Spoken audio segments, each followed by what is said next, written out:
రామానుజదయా పాత్రం జ్ఞానవైరాగ్యభూషణం శ్రీమద్వేంకటనాథార్యం వందే వేదాంతదేశికం. జయ సృష్ణ సుమతే శ్రీగమాంత మహాదేశికాయ మహా దేశికవాణిలో నాల్పక్కం శ్రీ ఉభయ వేదాంత విద్వాంసులు వాసుదేవాచార్య స్వామి యొక్క ఉపన్యాసము దేశిక వాణిలో దాని యొక్క తమిళ అనువాదం. ఈరోజు జన్మదినము మరియు వివాహ దినము, దీని గురించి మనం వేదాంత ఋషులు ఏమంటున్నారు కొద్దిగా చూస్తాము. మన జీవితంలో చాలా ముఖ్యమైన రోజులు రెండు, బర్త్డే మరి మ్యారేజ్ అని అంటారు కదండి. కావున ఇది చాలా ముఖ్యం. అందరూ కూడా దీన్ని మనం విశేషంగా దీన్ని పండగలా మనం సెలబ్రేట్ అనుకుంటున్నాం.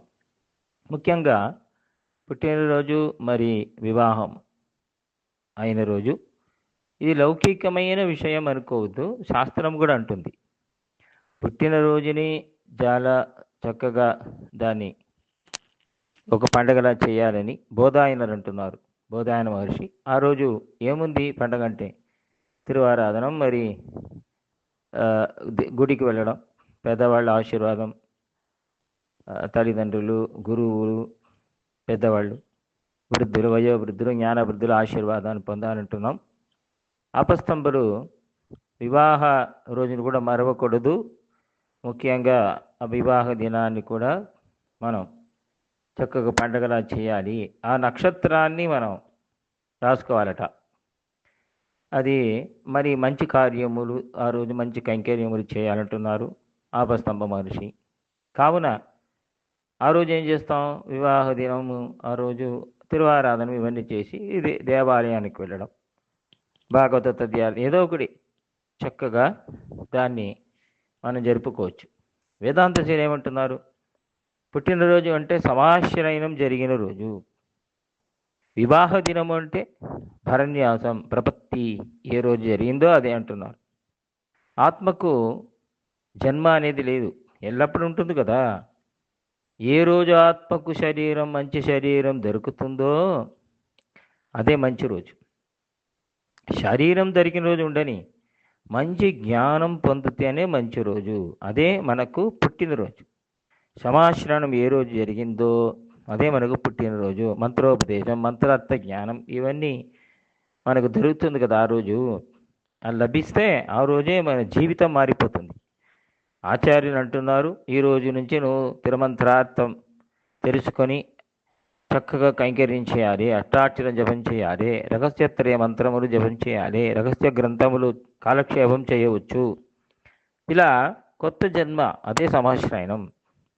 ఇది అప్పుడే శాస్త్రములు తెలుసుకునే ఒక పాత్రత దొరుకుతుంది.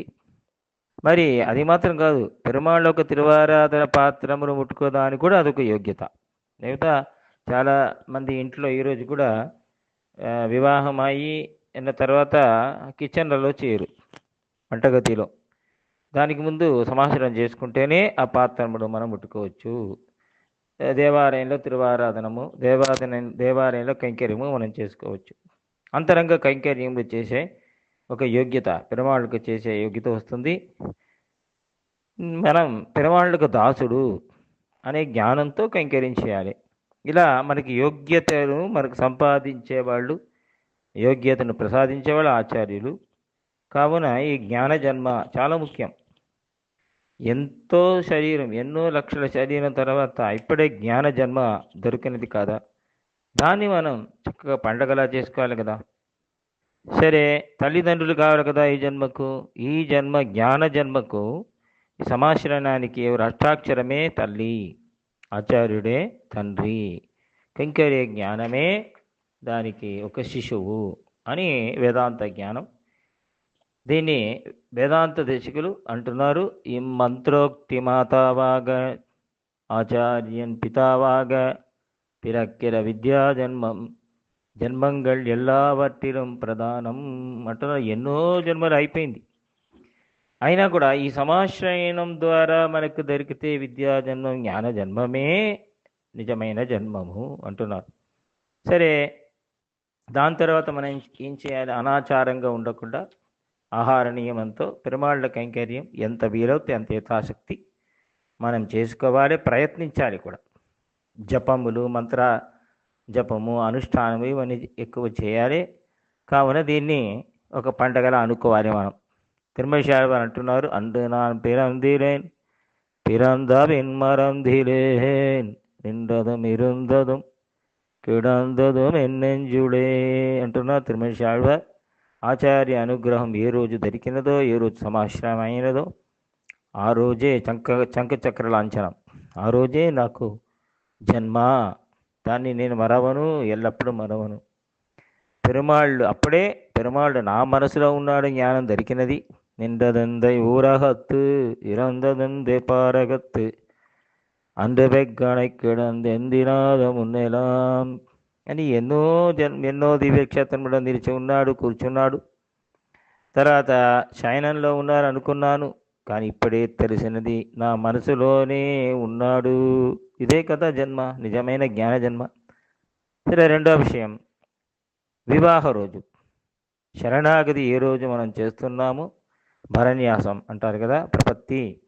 అదే వివాహమైన రోజు, అదే నిజమైన వివాహం అంటున్నారు వేదాంతేశ్వరు.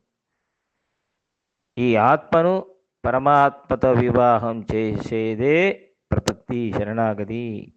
మిగతా వివాహములు శరీర వివాహమే, ఏదో ఇద్దరి మధ్యలో ఇద్దరు శరీరానికి దొరుకుతుంది, శరీర భేదమే కదా. ఆడజన్మ మగ జన్మ అంటున్నామే, స్త్రీ పురుష శరీరం, ఈ శరీరంలోనే కదా భేదం, ఆత్మలో కాదు కదా. ఇది సాధారణమైన వివాహం, ఒక స్త్రీకి ఒక పురుషుడికి జరిగే వివాహం సాధారణమైన శారీరక వివాహము. కానీ శరణాగతి అనే వివాహం ఎటువంటిది? జీవాత్మకు పరమాత్మకు వివాహము. ఈ వివాహాన్ని ఎవరు చేస్తున్నారు? ఆచార్యులే చేసి పెడుతున్నారు మనకు. శరణాగతి చేయుట, ప్రపత్తి చేయుట అంటే ఏమర్థం? పరమాత్మతో మనకు వివాహం, జీవాత్మకు వివాహం అనే అర్థం. దీని వేదాంతశీలు ఎలా అంటున్నారు? దత్తా ప్రజాజనకవత్ తవ దేశికేంద్రై.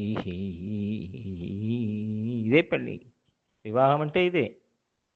ఒక ఆచార్యులు జీవాత్మని పరమాత్మ వివాహం చేయిస్తున్నారు. అంటే పెళ్లి తర్వాత మనం ఏం చేయాలి?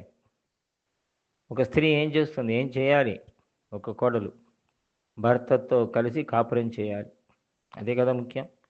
అంటే ఈ రోజు నుంచి ప్రపత్తి ఆయన రోజు నుంచి ఆ ఉత్తరక్షణమే మనకు అన్ని, మన భర్త భగవంతుడే మనకు భర్త, వాడే పురుషుడు. వేదమే అంటుంది వాడే పురుషుడు అంటే, అందరికి కూడా పురుషుడు వాడే, అందుకే పురుష సూక్తం ఉంటుంది కదా వేదం. అయితే వాడితో కలిసి మనం చక్కగా మన జీవితాన్ని గడపాలి. ఎలా?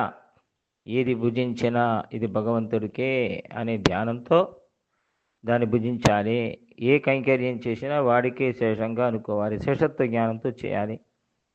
అంటే బ్రహ్మముహూర్తంలో లేవడం నుంచి రాత్రి నిద్రపోయే వరకు మొత్తము భగవంతుడికే కృష్ణార్పణం, వాడికే అని అనుకొని మనం చేయాలంట. తర్వాత దేహావసానం తర్వాత, శరీరం కింద పడిన తర్వాత వైకుంఠంలో వెళ్ళి మన భర్తతో, శ్రీమన్నారాయణుడితో, వైకుంఠనాథుడితో మనం కాపురం చేయాలి. ఇలా వేదాంత దేశికులు ఎన్నో చోట్లలో ఈ విషయాన్ని సాధిస్తున్నారు, పూర్వాచార్యులు మనకు అనుగ్రహిస్తున్నారు. మనకు పుట్టినరోజు అంటే సమాశ్రయణం జరిగిన రోజు, అలాగే శరణాగతి ఏ రోజు చేసుకున్నామో అదే మనకు వివాహ దినం. ఈ రెండు రోజులు కూడా మన విశేషంగా భగవత్పరంగా భాగవత కైంకర్యముతో మనం చక్కగా జరిపారని వేదాంత దేశికుల వారిని మనం ప్రార్థిస్తాం. శ్రీమతే శ్రీ నిగమాంత మహాదేశికాయ నమః.